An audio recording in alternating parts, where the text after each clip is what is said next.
The idea is that if you fall into a chaotic state and everything falls apart, there's the possibility that things can come back together, including what you've just learned, in a new state. It's like there's something down there that's capable of reforming and re-emerging that incorporates the previous state, but that takes it farther. And you're not going to find that unless you descend into this chaotic place where it feels like all order is gone.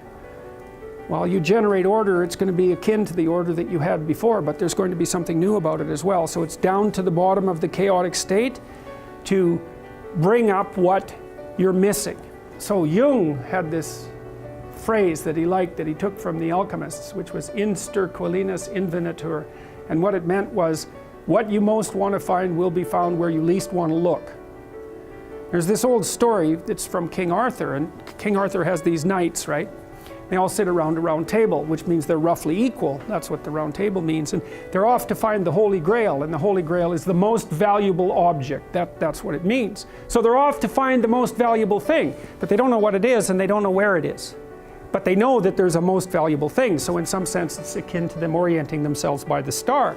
And they don't know where to look, and so what they decide is, they have the castle, it's the middle of a forest, and so each knight decides to start looking for the Holy Grail by entering the forest at the point that looks darkest to him. And so what's the idea there? Well, imagine there are things that come easy to you, and that you're fond of pursuing, and that you're happy about pursuing. So you've found those and pursued them, and you've mastered them. So you know all that, but then there's another place that you don't want to go. And so you haven't gone there, and you haven't mastered it, and you're very small in comparison to it because you haven't mastered it. And so it has this monstrous aspect.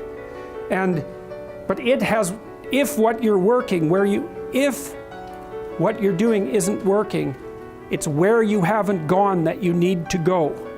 And so I can give you another example of this. So let's say you're an agreeable person, and so you don't like conflict and you won't stand up for yourself, and you regard anger and the proclivity to provoke and to engage in conflict as something that's positively terrible. It's not only that you're not good at it, it's actually that it's wrong. So that's where you have to go if you're going to learn how to stand up for yourself. And imagine that you're afraid. Maybe you have something like agoraphobia. And so there's a whole bunch of things that you're afraid of, and you don't want to go there. But if you want to put yourself together, then that's exactly where you have to go. And so it's frequently the case that what you want to find is to be found where you least want to find it. And that idea is echoed in the prominent stories of dragons and gold. It's exactly the same idea, is that the dragon is this terrible thing. It's this terrible predatory thing that lives forever and is very, very wise. And it lives underground, and it'll kill you. It'll burn you up in a second. But it hoards gold. And so you have to go there into the dragon's lair if you're going to get the gold. And that's a representation of people's paradoxical relationship with reality. It's like you have to go out there and confront it in order to incorporate what it has to offer to you. But the probability that that's going to be intensely dangerous and push you right to the limit, first of all, those are actually the same thing. If it didn't push you to the limit, you wouldn't gain anything valuable from it. So you don't get one without the other. You don't get the gold without the dragon. That's a very strange, very, very strange idea. But it seems to be accurate. So all of that's lurking underneath this, in this imagery of the whale, the thing that's at the bottom of... Now, the whale, you can think of the story of Jonah. What happens with Jonah is that, roughly speaking, he's a prophet, and God tells him that he has to, if I remember correctly, God tells him that he has to go to this city and straighten it out because it's veered off the path and it's heading towards doom. And Jonah thinks, I'm not going to that city to tell those people anything like that because they're not going to be very happy with me just showing up there and telling them, everything they're doing wrong. And so he hops on a boat and tries to get out of there. And then God conjures up this huge storm, and the boat is about to be swamped, and the sailors, they're worried, I think, about making the boat lighter, something like that. They all draw lots to see who gets tossed overboard.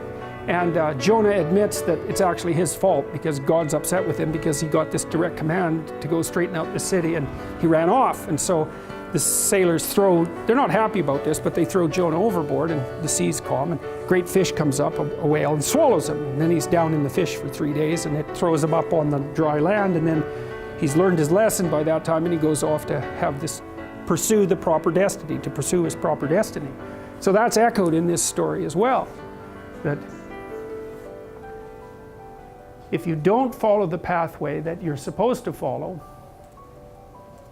that the seas will become stormy for you and something will come up and pull you down and you'll be in a terrible place for some length of time till you learn your lesson.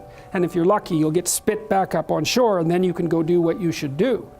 Well, I mean, that's not a lesson that anybody needs to have interpreted. I think everybody understands that.